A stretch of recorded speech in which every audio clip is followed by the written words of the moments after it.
Check, check, 1, 2. Scotty V Squared coming at you live, teaching you how to paint like a man, a whoa man. Alrighty then, the first step to any job is to prepare yourself. That means taking off the switch plates so you don't look dumb when you paint it. Spread your tarp out. This is not hard, but it will save you a ton of cleanup work later.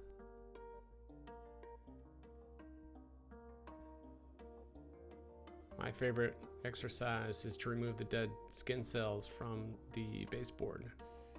Also, the most expensive tape known to man, use it wisely.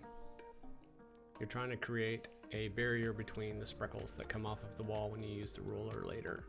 This is not to create a clean trim edge, so don't spend a lot of time here.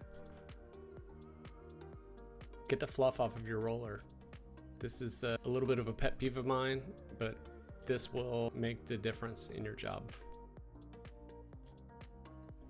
Having a quote-unquote shop where you can handle a liquid that will stain all of your clothing is a really nice feature to have when you're working with paint.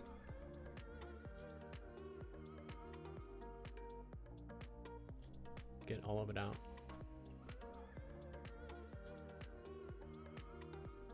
I like to have a little bucket on the side for an assistant or me if I don't feel like carrying it up the ladder. Don't even bother with those pans that you get from the big box stores. This setup is all you need. All right, your brush. Learn to love this thing. You can see it's got some weathering on it. 45-degree angle from the surface you're cutting in. The ceiling challenges most people. You do not need to tape this off. Just get close or even right up on it and nobody will ever notice. Again, 45 degree, don't paint the trim like I did. Dip in the roller. This is one of those techniques that's learned over time, but the most critical aspect is you're trying to get liquid into a sponge. That roller is a sponge. Put the material on the wall. You really can't say this enough. You just need to get it on the wall first. You can lay it off later. You've got about 5 minutes of working time after it's on the wall, so just spread it out, get it up there, out of the bucket, onto the wall. Lay it off later. Well, within 5 minutes.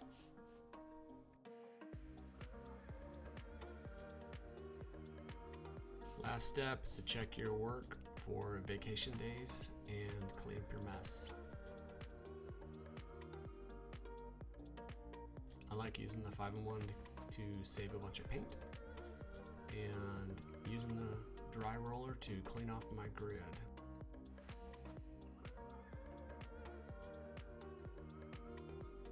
Clean your bucket out because I know you're going to forget this later.